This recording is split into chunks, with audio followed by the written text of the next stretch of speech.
All right, welcome to the Monday Night Men's Forum. I'm Matt, Farm Hop Life. Did I say it's the Men's Forum? It's the Men's Forum. Now what? Okay. Personal events. Christopher, go ahead. Yeah. So, wife wanted to start a podcast, and she came to me and she said, "You want to start a podcast?" I said, "When do we start?" I was like, "Let's go." So she wanted to start a podcast for her side gig, suburban and rural homesteading today. We recorded 2 episodes, and it's mostly about things on her blog. But the first one was one I think I told you on the last time about a nutritional analysis I did. Did I mention that last time? Yes. I'm not Yes, you entirely did. sure. Yeah. Yes.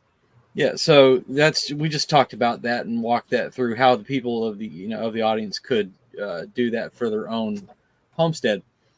And the other thing, cool piece of a personal event was Scott had on his podcast interviewed a guy named Ryan Brown, and you told me about him, Matt, and you said, "Hey, check out this podcast." So I listened to his interview with Ryan. And I said, I'm going to get in touch with Ryan. So I got in touch with him. And we are now working together. And he's looking at my health data. And he's giving me an analysis and give me an idea of what I can do to kick this fatigue. One of the recommendations he had was start getting to sleep earlier. He said every hour you get to sleep before midnight is an extra whatever of deep sleep. And I tried it that day. It's like, okay, I'm going to try it. And I got to bed like 10:15. And man, I woke up really feeling good. I was like, whoa. So I think that's definitely Nice. that's definitely something I want to put in practice. And so because of that, I recognize that, well, that means then I can't be doing things late at night, which means this unfortunately has to be the last men's forum I can do because it's just too late for me here. I have to. I should be like turning into bed Right about now. Right about now, and I'm already kind of dragging down a little bit because I'm starting to get used to that new schedule. Right. So. Yeah. Oh well. Well, I'm sorry to hear that, but I'm glad that you're taking steps in the right direction. Yeah. I don't know. There is no good time when we're spanning 4 different time zones, right? Or whatever. So. Yep. Just it is what it is for everybody. Yeah, it is what it is. Great. Well, I appreciate you being here. I enjoyed it. We'll just wrap up the Men's Farm just permanently. This will just be it. So y'all got to just make our own podcast now. Yeah. Go. You have to come on. We need to get you on our podcast. That's what we need to do. What? Have me? And both of y'all. Yeah, sure. I'll be down. Grant started some shit today. More so I started. Is that yesterday. your personal event, or you? I mean, it ties into the personal event. I've been doing a lot on the property where we should hopefully should be wrapping up around the end of December. We've cleared all the pasture. We've taken down several dozen trees. We are hitting at it. Nice. I've got videos that I don't know how much of y'all have watched. But I've got, about an hour's worth of footage over like the last month of just video and befores and afters of what we're doing and making it look better, taking it back to what it was. But there are these Leland cypress trees. They're about 25 foot in diameter. And my great grandmother's ashes were spread under this maple tree. And they're kind of growing together. The Lelands are kind of casting shade over it, but it had this one unruly branch that was just coming straight out like horizontally, and like right in your face. Even if you're on a mower, you couldn't mow around it. You couldn't really even get close enough to mow around it if it was like landscape. And overall, when we take down those Leland cypress, it is going to put a lot more wind, a lot more rain, and just a lot of environmental pressure on that tree. So I'm like, all right, let's go ahead and come at it. Had sharpened my chainsaw for like 45 minutes. It was ready to go. That was one of the first cuts I made on it. It went through it like a knife through warm butter, like perfect clean. It cut through before the limb could even move. It was already through it. Perfectly clean cut. Better done now so it can heal rather than it get maybe 20 years older and the whole branch fall off and just ultimately damage the tree more than it needed to. So my grandmother went over there yesterday to put Christmas flowers on the tree, and she saw it, and then she didn't bring it up yesterday evening when we were over there. But she brought it up to me this morning at about 10:20. And then afterwards, we had a fairly nice, cordial conversation. She said, "Don't cut on Granny's tree." I'm like, "It's fine. There's a few more cuts I'm going to make on it, but she shouldn't be able to see it because it's on the upper limbs where it's rubbing and touching. It doesn't need to." And she went crazy between 10:20 and 3:40. So at 3:20, I see a red streak just blow up the driveway. I'm like, that's the only one red truck like that I know of. And she came, walked in, and just demanded the key to the gate. Well, there's only one key because when we had the whole like trespass incident, we just changed the locks, and there's only one key for the lock. So anyway, she goes crazy, gets insanely mad that I touched the tree, that I made a really minor cut on the tree. All it did was get an unruly limb out of the way, and she just did not like that.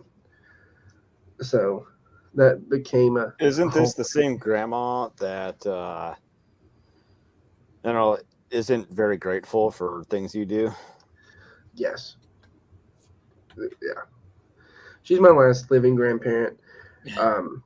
So it's So kind of you just got to piss her off. Yeah. it's tough, but it's one thing she realized they kind of threw it out of proportion is she's used to going over there whenever she wants to because she used to have a key, and we just haven't gotten around to making a new set of key. We don't care if she has a key, but there's also it's not her property. It's never been her property. There's just some stuff up there that's going to change. And I made some cuts on some other trees that my great grandmother had planted. I have nothing wrong with their location, but they just need to be shaped better. When you have limbs overhanging, the driveway at the gate touching the fence, well, those just need to go because those are going to cause problems later. So just cut them now, let them peel over, scab over, and they'll, that's it. They're fine. And she doesn't like change. Like she just doesn't like any of that. But it got simmered out after Dad hashed things out with her for about an hour and a half. They were having a good old discussion. Don't really know what that was. Most of that was said, but boy, would I have loved to have been a fly on the wall for that. I guess next time, could you ask her before clipping anything? So I could. Yeah. I know you shouldn't have to. She would say no. Uh, It was, and this is a reaction she was going to have at some point anyway. yeah. Okay. And she will probably have it again 2 or 3 more times. Because there's some things up there. That property has been neglected almost for 40 years. Yes. It's been neglected for an extremely long time. Yes, that tree was there, and it's been fine for the last 30 years. But doesn't mean it will do better once it's open because it's very sheltered right now from a lot of wind and a lot right now. And when you open that up to let's say a tougher environment because it has like a wall of 16 Leland cypress that are 25 feet diameter blocking it from a lot of weather. Mm-hmm. That could present some issues with the tree. I figured that, it would be fine, but better have more precaution than not. It's extremely low to the ground. I'd hate for it to be wet and heavy and then just break off and then, peel the bark off the tree, make a bigger wound than it needed to. And it's like, I'm going to school for this. I mean, horticulture science. You know what you're doing. It's not really agriculture, but it's like you know, that's kind of what it's lumped into, but it's more of just the field of horticulture. And it's like, you know, I haven't done a lot of in arboriculture. Like, you know, arborists are a whole other thing, but I know some very common principles when it comes to what a Sure. tree should look like Yeah. and how to make a proper cut. And it just really blew into something it didn't need to be. Are other people on her side with that, and you're like, you guys are, or is it just her alone that's upset? No, it's just her. Yeah. Okay. Mom don't care. Okay. Dad agreed with me that it needed to be, because really, if you're going to keep it up and it's sticking out about 6 feet, so if you're trying to mow around the tree, that's going to like it goes all the way down to like your feet. It's just in the way. Yeah. Completely unnecessary. But there's a couple other things that she's going to have that reaction about. She wanted us to cut a tree down that we didn't want to cut down. It's a huge mimosa tree. It's about the size. It's got the diameter maybe of a basketball. It's a huge Big trunk tree. on this tree. Yeah. And it's growing outside of the edge of a magnolia. We cut about 5 or 6 maple trees out from the inside of the magnolia, like box elders, ash maples, just a really trash tree to clear out space, but it left a lot of holes. It left it really empty because there was no foliage to fill that in. Yeah. But if you were to take out this other tree, it's not that we can't take it out later if it gets damaged or we don't want it. But it would just make it look even emptier, even just a lot of empty space that was. Right. It's not something we have to take care of right now. Right And on. then, you know, it's just stuff. I mean, it's not like I went, you know, and cut off more. I wanted to cut off more than I did, but I'm like, Yeah. I'll stop there. There's this one particular branch that I don't like on the tree. It's a complete 90-degree branch that branches outward. But that's the tree. That's the limb she ties the flowers to. And it's like, when you look at 100, 200-year-old maple trees, which you don't see that often, you know, they don't have branches like this. You know, they don't have that, you know, trunk structure. It makes it very easily, like it's growing like a Bradford pear. Like it could really easily split if you did it, kind of take some necessary cuts. Okay. Oh yeah, you got to take care of that thing. That's not good. Yeah, I mean, it's like fix some weight distribution. Like, again, would I care if the tree gets cut down? No, I don't care. I mean, I was there when they spread the ash. I don't care if the tree gets cut down because you can always replant a new tree because it's still that spot. You know, you can still landscape that spot with flowers. You can always plant a new tree. But she's extremely attached to that tree. But it's like we did it with the mindset of making sure it lasts as long as possible. Yeah, it's a maintenance thing. Yeah, it's, again, you know, she says that trees will prune themselves. I'm like, I get that. But, you know, a way nature prunes trees is by sending them a storm and knocking them down. You know, so. And she's really going to be mad. Then she'd just be extremely hurt. Extremely hurt. But, you know, Dad ended up getting into some stuff with her that was more than about the tree. She ended up coming to the realization that, you know, she's gone. Like it kind of like after 13 years, it finally hit her that, you know, her mom's gone. You know, like she couldn't get over there to look at the tree because, you know, we had the key.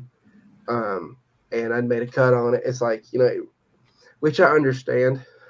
Trust me, I understand like the loss and that pain. But she's never really tried to deal with it. And I guess today was the day she ended up dealing with it, you know, pretty roughly. You're going to kill your grandma, dude. I hope not, but she has a very nice house. Wow. All right. Way to just help yourself. Yeah. I'll see what I stepped into. Good golly. Yeah. I hope she comes to understand that, like, she has her ways, and they're the old school ways of doing things. but they are the older school ways of doing things that we're all kind of getting into, which is that like that permaculture mindset, that regenerative mindset that is being co-opted by, again, big ag, that was practiced 200-300 years ago, like before the settlers came. It's like they were we had actual proper herds to manage the ground. You had huge elk herds, you had huge buffalo herds, and then they grazed very intensively, but then they moved like every day. So I want to mimic those practices with cows and goats and sheep, and take back because it's not supposed to be an overgrown mess full of invasives. Like there's this Chinese holly in the front yard. It's like 9 foot tall and looks like a lollipop. It's ugly. I hate it. I don't want to cut it down so bad. But she wants it there because her mother planted it. I'm like, okay, we just can't keep everything your mother planted. Because, you can just move it. No, there's no moving this tree. It's right above a power pole. Or take a cutting and put a cutting somewhere else. Be like, this is the one your mom planted. Now it's in a more appropriate place. I don't want a cutting of a Chinese holly. I get it. I get it. I would rather move and relocate an American holly if she planted 2 huge, enormous American hollies. Yeah. And, they have babies all over the place. I'm like, I'd rather replant an American holly right there than have that Chinese holly. Yeah, I get it. And it's a whole thing. She's just a whole bag of crazy that I'm probably going to continue to irritate. What about you, Padre? What are we talking about? I came in late. Just a personal event. Personal event. Well, you've got one of the same kind, don't you? What? A personal event. This is a little bit of drama. Are you talking about the church thing? Oh yeah. Oh, I don't even want to talk about that right now. It wouldn't even bother me if it didn't bother my wife. Yeah, I'm bothered that she's bothered, right? Yeah. I left that place behind 2 years ago. I could care less. But personal event, I got to meet a friend of mine off Twitter that I've talked to daily for years on the phone now. We finally got to meet over the weekend. That was pretty awesome. Very nice. He came to you? Yeah, he came and got 2 puppies from me. Oh, sweet. A 16-hour drive from Michigan to pick up 2 dogs. Daggum. So he just got back home a couple hours ago. Were they free? Yes, I gave them to him for free. Oh, wow. Yeah. Don't bring up the puppies. Grant, I only got 2 left. Stop bringing up the puppies. I got one solid white and one with a mask. Grant would probably buy the puppies, sell them to someone like top dollar, get them for half price, and then resell them again. Okay. I would get them if we were there, but we're not. Trust me, I would. If you got to like the end of December, you still have them, maybe. But yeah, if you don't mind me asking, is your wife the type of person who works somewhere and then leaves, and then everybody else leaves? So you kind of made it work. Are you talking about the church thing? Yes, sir. So, okay, 29, it's a small private school. Mm-hmm. And way to make him talk about it when he said he didn't want to talk about it. Right? Yeah. Again, he doesn't have to. I was just gonna say, like almost every single place my dad has left working from, there's always been 9 or 10 people that have left right after him every single time. Well, they lost 29 students after my wife left. And she's probably an amazing teacher. And she is. And that's the reason the public school system poached her. Yeah. She's been in public. She's always done private school. She's been in public school since August. She's already got a promotion to case manager, and they're talking about promoting her again next year. Wow. She's amazing at what she does. Yeah. But 29 students left the school right after she left, And 29 is not a big deal in some schools, but that's like half the kids in that school. And they blame her for it. Now, a couple of them did leave because she left.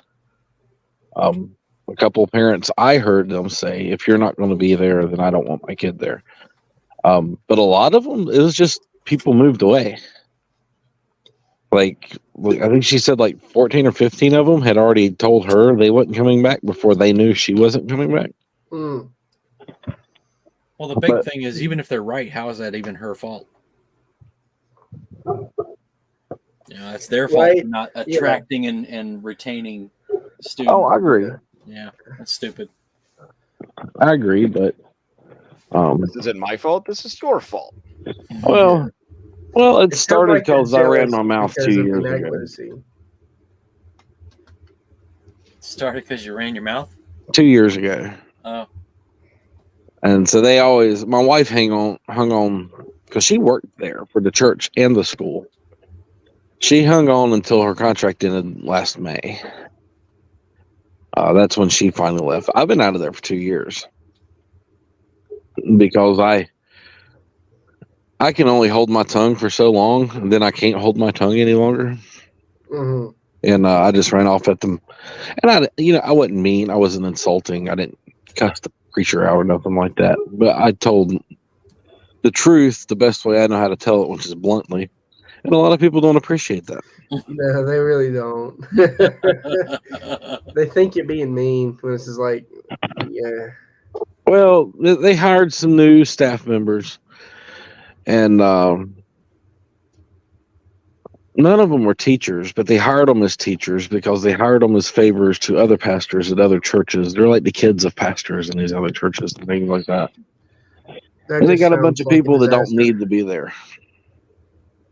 And one of them, he's only there because his daddy wanted him to be a preacher. He doesn't even care about the ministry.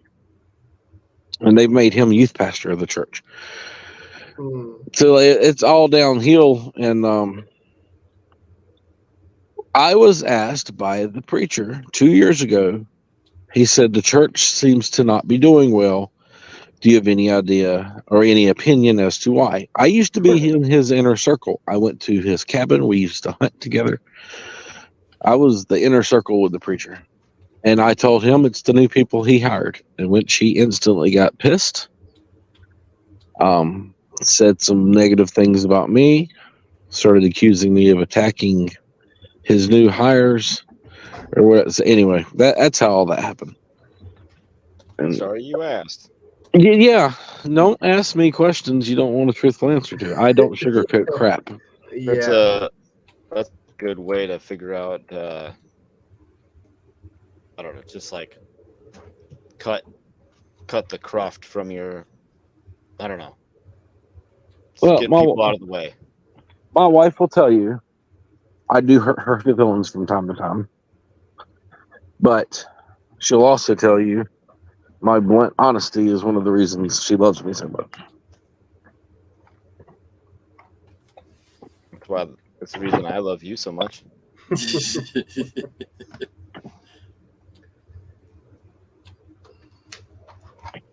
If she asks me if the dress makes her look fat, I will say yes, it does. I don't hold back. She claims she loves that about me. All right then. But that's different. She drugged me along Saturday to pick out new clothes because her and my daughter needed Christmas dresses. Needed. And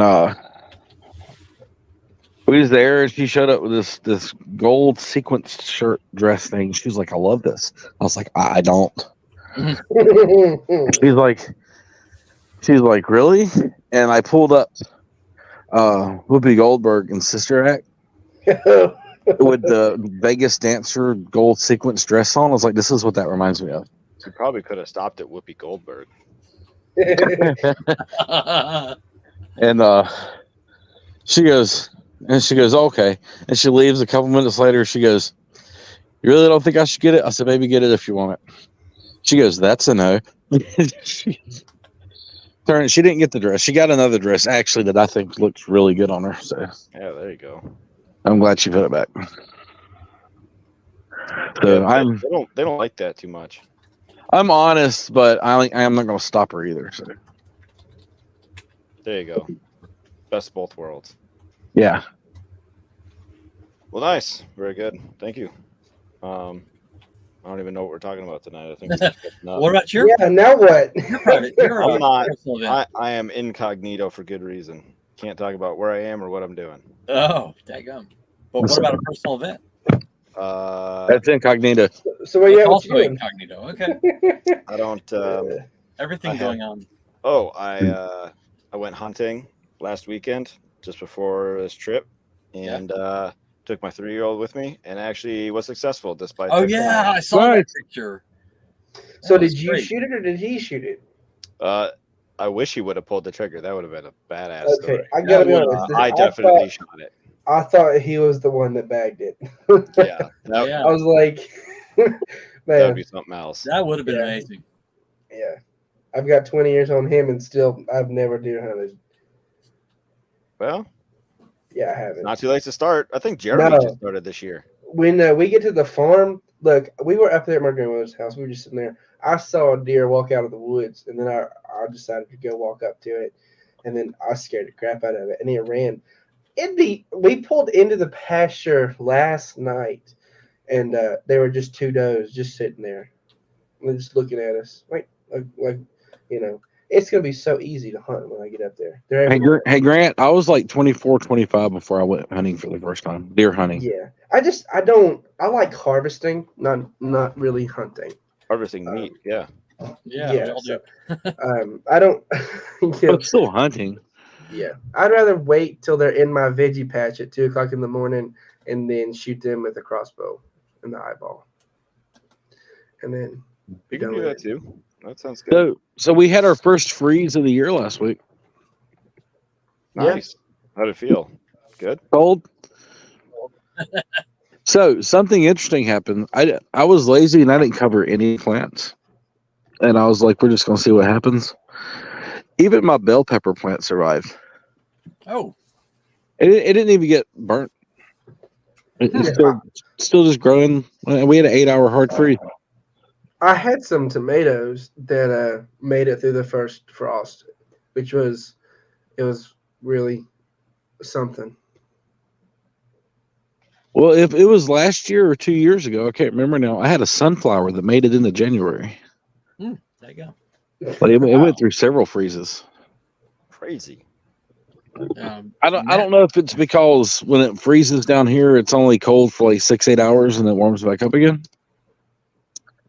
Like it's not 24, 48, 72 hours of freezing or at or below freezing temperatures. Yeah, I'm on like a 2-month freeze so far, and I don't think my tomatoes are gonna come back. Oh yeah, I was like, man, Matt's probably had a his first freeze was probably in May. Actually, we went all the way until like late October, November this year, which is very weird. That's surprising. Yeah. Normally it happens early to mid-September. Yeah. Yeah, we had a low temp, no freezing, but all the sweet potatoes now are like knocked back. They're all black and brown and nasty looking. And so I was like, well, they didn't even touch freezing. It was like 37. So I don't know why they didn't like it. I've never seen them do that before. Yeah. Whatever. I think our first frost was right on time this year. Came right on time. Well, maybe about a week late. I think the 18th is usually our first frost, or average first frost.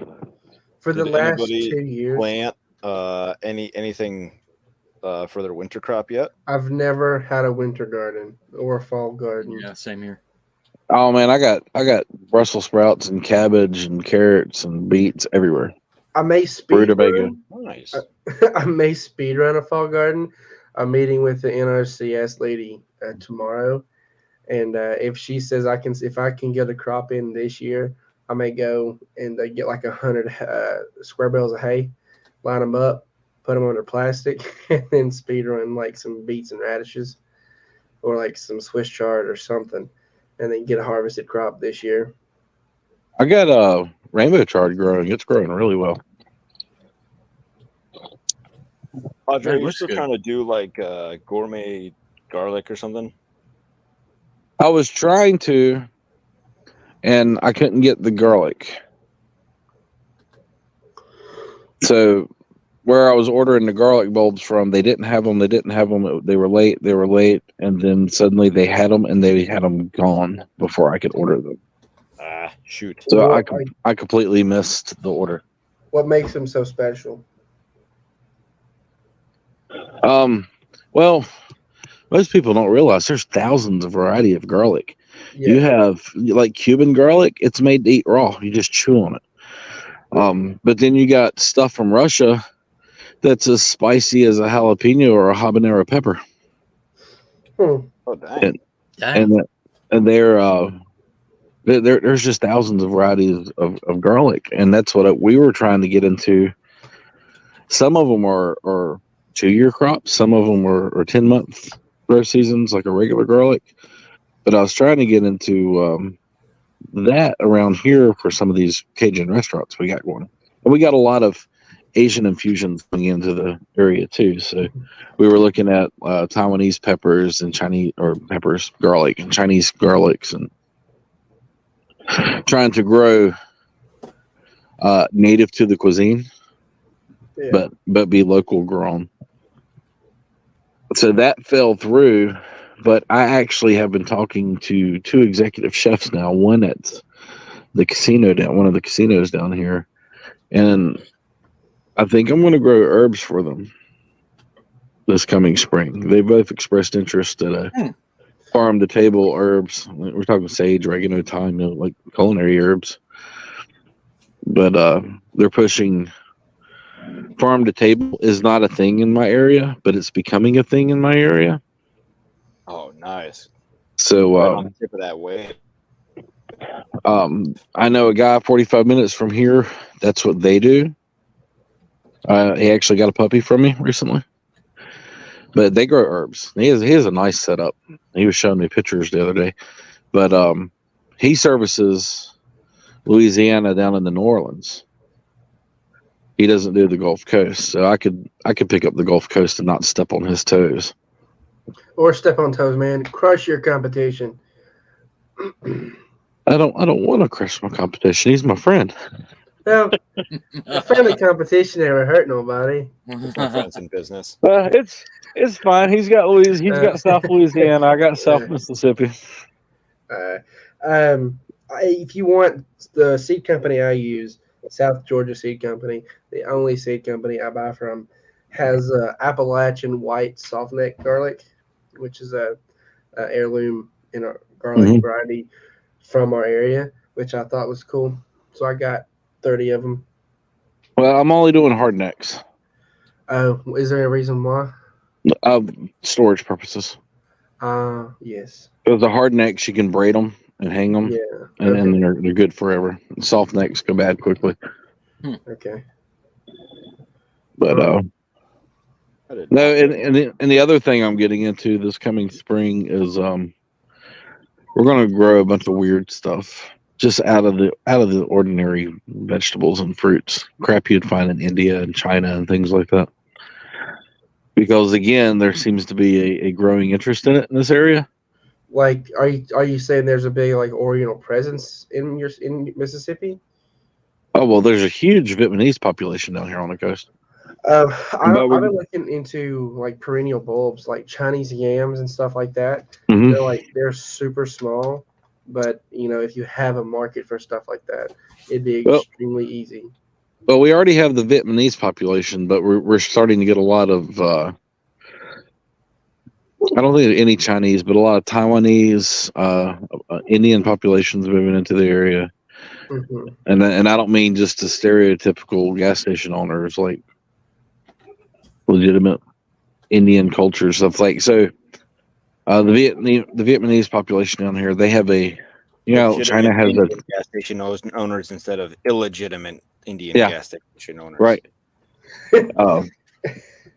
They put on a festival every year, like the Chinese New Year, but it's Vietnamese celebration. So they have a big thing, and they invite everybody on the coast to come experience Vietnamese culture. Well, the Indians are starting to do stuff like that, and the Taiwanese are. So we're beginning to have a big cultural melting pot thing going on down here. And what does everybody love? They love food. Yeah, of course. So I know I have a market. So I talked to one guy. I can't pronounce his name, but he's opening an Indian grocery store. And we talked about some of the melons and different fruits he used to get back home. Oh. I researched them. They will grow just fine in my area. So I'm thinking about doing things like that, picking up the stuff they miss. Yeah, if you could get like some homage food, I mean that'd be a premium right there. If you just did like 20 by 20 plots of different melons or squashes. I don't know if they have different squash varieties either. But yeah, that'd be awesome. I know I'm trying to get.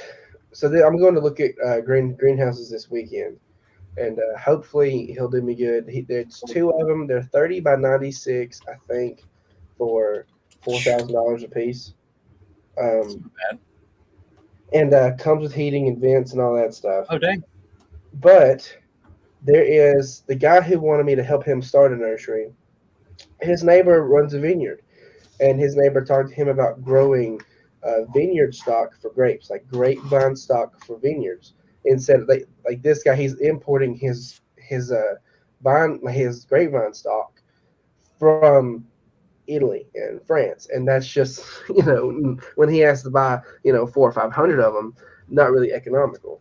So I'm like, if I can get in, Georgia is going crazy with vineyards,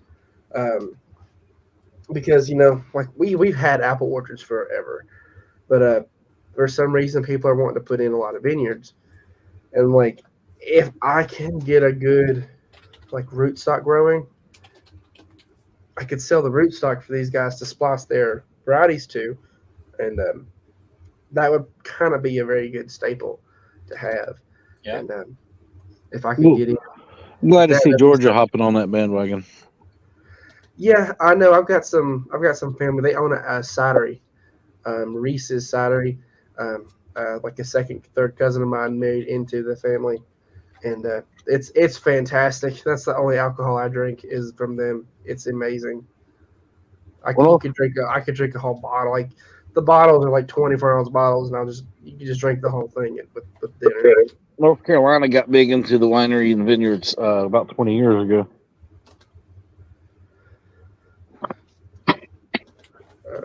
Yeah, but it's specifically like in North Georgia, like in the Blue Ridge Mountains. Yeah, it's really kicking off there for some reason. Well, the whole climate change thing, I know that's debatable whether it's true or not amongst many circles, but I will be right back. I gotta step away. I've been keeping records for over a decade, and I've noticed everything's getting warmer. Reasons are debatable, but things like the Appalachian Mountains are becoming more favorable for things such as vineyards. That's interesting. The USDA just changed their zoning map. Oh yeah. I saw that. I went from the border of 9B, 9A to I am now solidly 9A. Yeah, we did too. I haven't even looked. I just assume I'm still zone 5. I might be zone 6 now. I don't know. Well, I know a bunch of people that changed. Some of them changed a couple zones. No, if climate is changing for the warmer, that's actually a really, really good thing, because more and more people survive when it gets warmer, and the earth has never been greener with all this carbon dioxide. So, on the right side. Yeah. I just, man, I miss the old environmentalists who cared more about poisons in the water supply than whether some rich white dude's beach house was swamped in 100 years. You and me both. Yeah. Y'all have heard me complain about the Mississippi River and all the pollution. Nobody seems to care about that. Yeah, well, like where did that concern go? It's all Right. about what's coming out of cow farts and stuff. So You got me, some simple jackwagon in backwoods Mississippi, complaining about the Mississippi River, and nobody else. The topsoil, yeah. I saw a map of the life expectancy across, like the average state life expectancy across the United States, and the entire like Mississippi River that tracks, the further and further you get to the coast, the smaller and shorter the life expectancy is. Oh, my area of the country has the shortest life expectancy of men. Yeah, it's everybody's all of the good environmentalists have been bought and paid for to just push this global warming thing. Like, Earth is going to have different climates and different seasons in its existence. That's fine. Deal with it.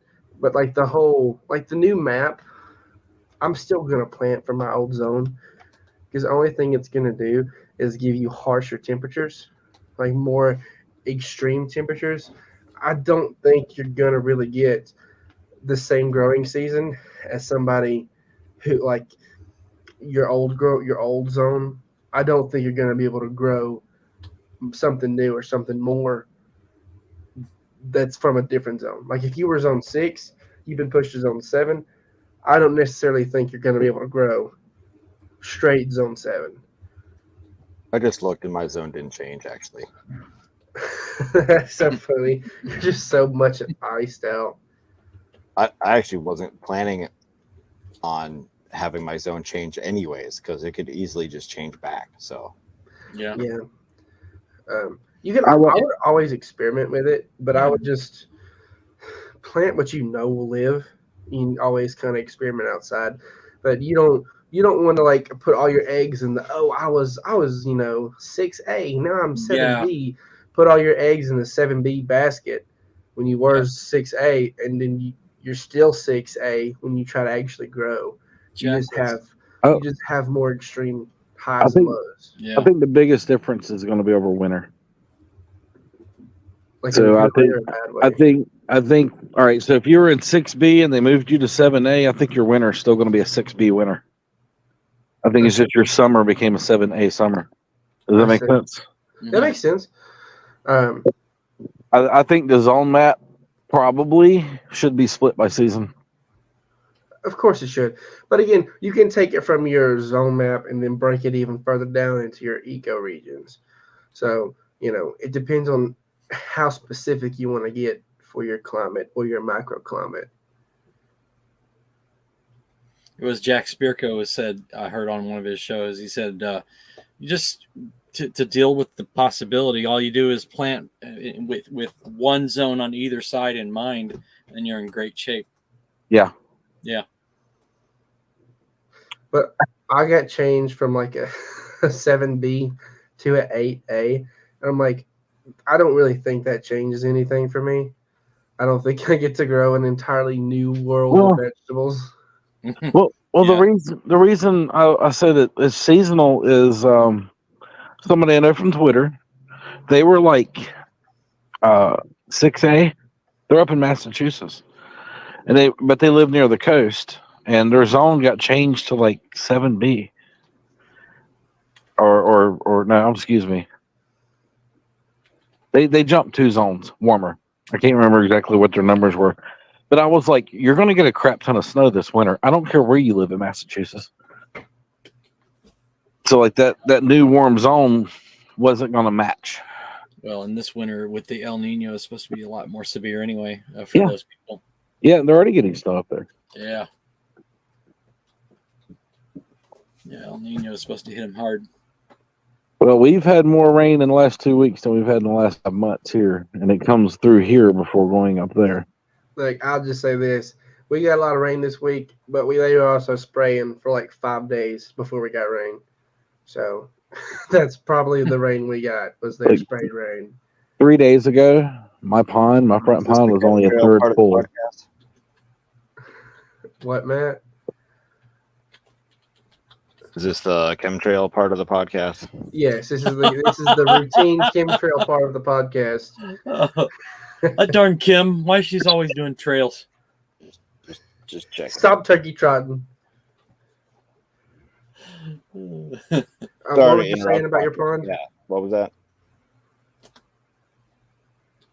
I'm trying to figure out what's up with Chris's background. I don't know. I don't even know what's wrong with my background. What's Be the big your head. bald black guy head sticking over the I hill? just saw that and I just laughed my butt off. I said, I got to put that on there. I just had I've been to do looking that. at it for like 40 minutes now, going, "What is he? What is?" It'd be funny Now if you make put it like a move. tear on it. Like, Like, look like a tear make it inside of his blink. eye. Make it blink. That would be awesome. I just saw that and laughed. Wait my 45 butt off. minutes and then it Make it blink or make it occasionally wink. That blinking would be fantastic. Oh shoot! Oh man, that would be funny. That's all right. I got the Star Wars AT Walker with dressed up as Rudolph. Yeah, I like I it. saw that. You were talking about your pond? Oh, 3 days ago, it was only a third full. We had a big storm come through Friday night. Saturday morning, it was full. So, like 6 months of drought, evaporating my pond was gone overnight. But we had flood warnings. And it's kind of crazy. We was talking about the weather being different. We've been in drought for 4 months. One of the worst droughts we've ever been in since I've been here anyway. And now we're getting rain. It's going to rain again this weekend. I don't think we've had a really bad drought in Georgia since I was like 14. I remember there was one year that was just like everybody was talking about it. You couldn't even turn on your water hose or somebody'd make a fuss about it. That's the only thing anybody talked about like all summer was we were in a drought. I'm like, I wasn't even old enough to really care or pay attention. But I'm like, it may just be me, but I don't feel like we've had too much of a drought. We've gone like 2 or 3 weeks without rain. But, it's never really. 2 years ago in June, we had an entire year's worth of rain in June. And then this year, it hasn't rained since Called a June. hurricane. Yeah. What? I think that's called a hurricane. No, they talked about how unusually cool our summer was because we didn't get out of like the mid 80s. It was overcast every day for like 2 months straight, and it rained. It was overcast. It rained. It was weird. That is the same year Zeta came through in October, though. Hurricane Zeta. Do you guys keep track of your local weather like by hand? I do. Like a journal? I do. Anyone else? No, I'm not good enough for that yet. I asked for a weather station for Christmas so that I could like keep track of the rain, the wind, the sun, all those things. That's what I have. I have a little weather station in the backyard. Nice. I need a new one though. My rain gauge quit working. It's digital rain gauge. Yeah. So all the information goes to a nice little panel on my wall in the living room. It is quit tracking rainfall. A pinhole in your living room? A panel. Oh, got it. So it's like a tablet hanging on the wall. Cool. Yeah, nice. So it actually gives you a 48-hour forecast. So based on the previous 48 and the current conditions, it'll forecast the next 48. Oh. Now we just need again like chemtrail like data to add to it. To that forecast, make it accurate. That's just a sticky note on the side. I saw him spraying this day at this time. Yep. Yeah, every time I leave my house, I see him spraying. We were chipping one day. I was chipping for 4 hours straight. I stop. I look up, and they're spraying. We were there from 9 o'clock in the morning. They started spraying, and they were still spraying when we left. Yeah. They saw you and they said, "Let's go spray now while he's outside." Yeah, and then guess what? The next day was overcast. Monday was raining. Mm. I'm like, come on, come on. I just did an interview with a guy. He's like, we need to make greenhouses as cheap as possible so that we can keep our food clean for whatever they're spraying in the air. Well, how do you irrigate them? How do you water them? If it falls down into the water supply, what do you water them with? Dig them up Filtered water. Underground water. So you filter your rain catchment water? Good. Well, all my water comes from 450 feet underground. Yeah. I I know I want to build some water towers that have funnels on them to catch about 500 gallons worth of rain for every other one of my garden rows, because it's going to be like 100 feet by 40 feet. So I can irrigate all the way down with just gravity fed water if I have to. That'd be clever. But then I'd like to try to pump out of the creek. We can't put in a well right yet. Yeah, they're like $70 a foot right now. Gee. Where I'm at. My business is gonna be the grant business. I'm gonna apply for as many government, state, federal, county grants as I possibly can, and that's what I'm gonna do. My business is gonna be Then you could based sell on that as a grants. service. I don't want to sell it. You could no, I'm saying like you could help other people get grants and sell that as a service. I mean, if you want me, just Grant, ask. get grants. Grant. I need help with grants. Yeah. Yeah. I'm putting it out there right now. If you know how to do it, look, I've tried. I've looked into them, and that crap confuses me. Honestly, dial your phone right now. G. I've gone to. There's a couple places to look for them and find them. I found a couple. I found one that I actually could have applied for this year. The minimum, the floor was a $50,000 grant, and the ceiling was like $2.5 million. The average was about 62,000 or 262,000. So I feel like it was kind of more so tailored to universities because those are like the only people who got it last year. But I'm like, if I'm asking for $50,000 to grow it was a specialty crop grant.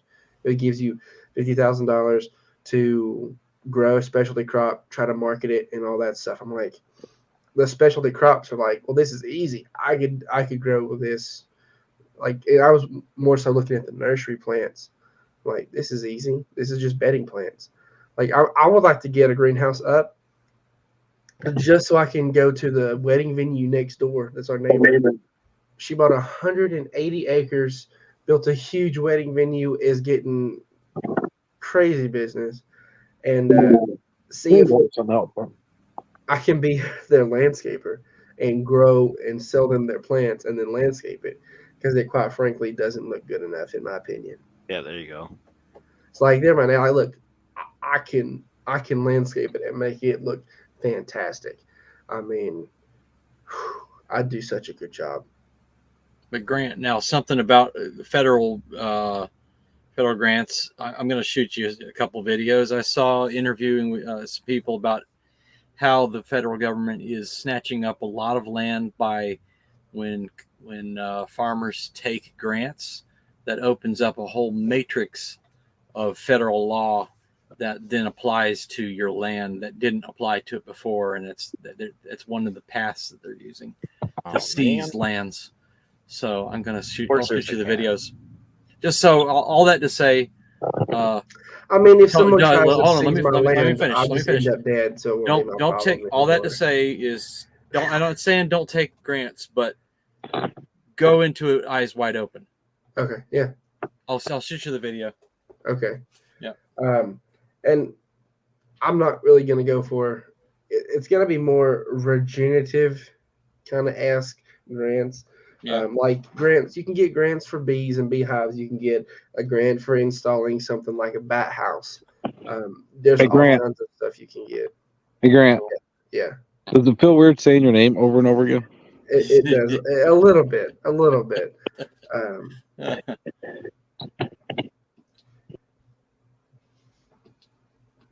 We done talking about grants? Yeah, it's a grants. We're done talking about grants. Let's just talk about Grant. How about that? I think we just go.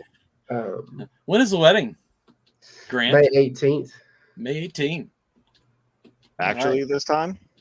Yes. All right. I mean, it's been May 18th since before I proposed. Since the last May 18th. Who's officiating? I didn't even know her last May 18th. Wait, yes, I did. Who's officiating it? Oh, family friend, unless Padre can make it. Gotcha.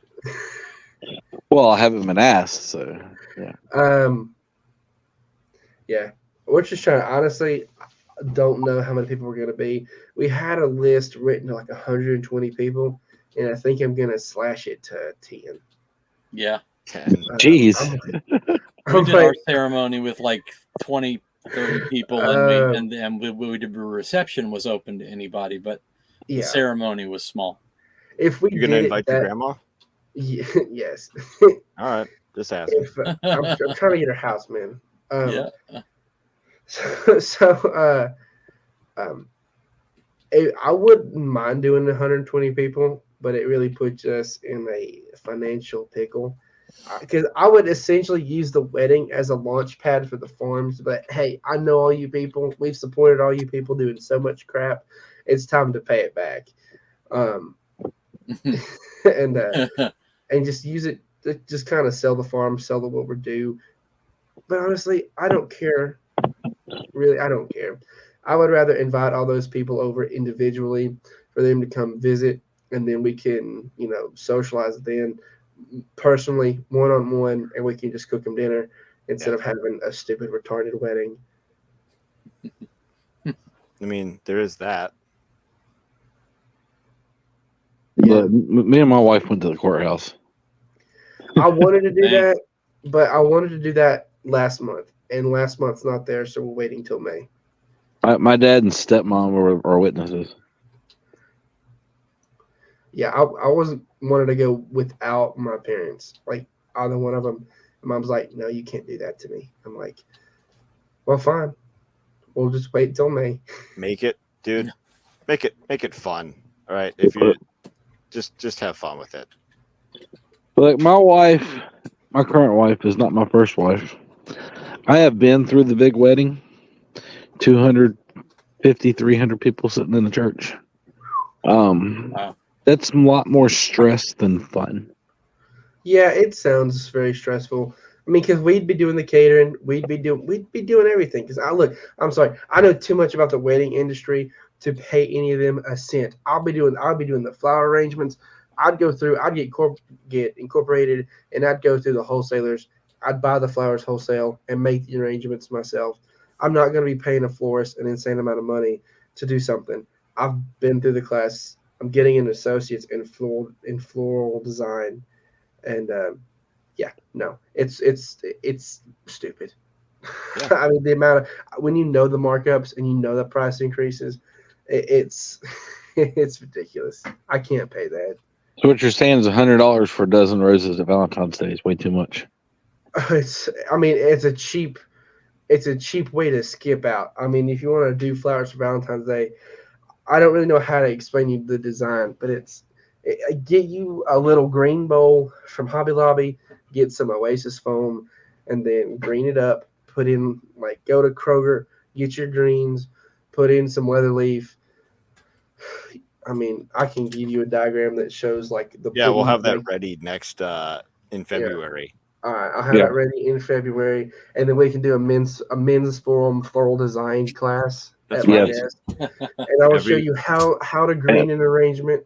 Grant's going to help us all win brownie points with our wives when we hand it to her, and she loves it, and we're like, we did this ourselves. We'll send out the here's what you need to buy. We just have 10 people here 10 dudes here trying to figure out how to do flowers. It's extremely funny. It's extremely simple. I could legitimately do that if y'all wanted to. Yeah, let's do that. I'm going to make a note for February. That's what we're doing. We did Let's Fix a Generator. Now we're going to do Let's Be Great for Valentine's Day or something. I don't know. Yeah. But we do need to wrap up.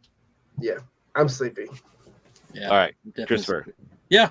SecureCoop.com. I'm working on a coop door opener with phone notifications. I'm wrapping up the beta testing, and look down below. There is a coupon, Farm Hop Life Rocks. And also, if you get on the mailing list, there's another coupon. You can combine them together.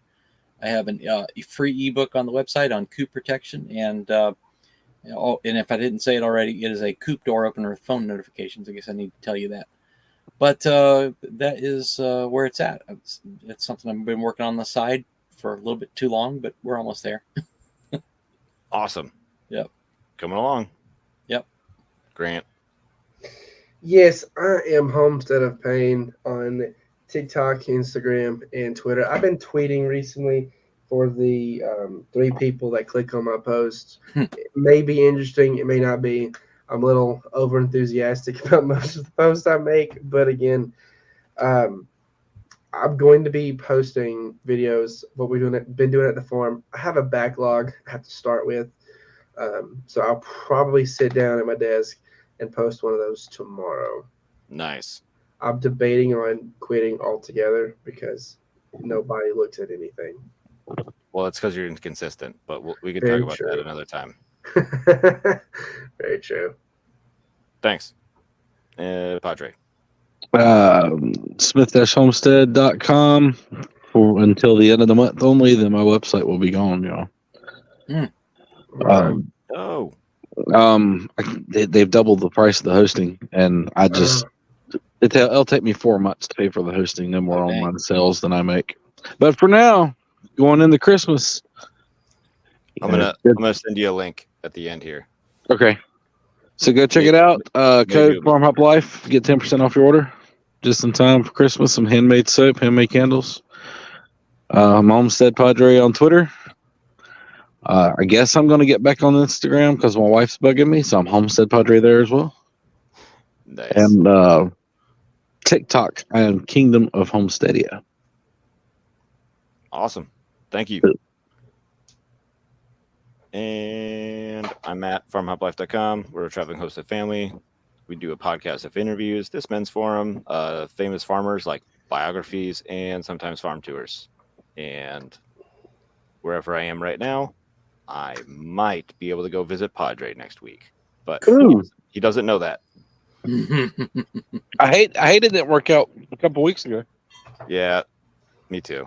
But that's how this goes, and it probably won't work out next week either. But we can always hope. We're gonna hope. Yeah. Yep. That's all we can do. All right. See you guys in like 3 or 4 weeks or something. Bye. Thanks, guys. See you next year.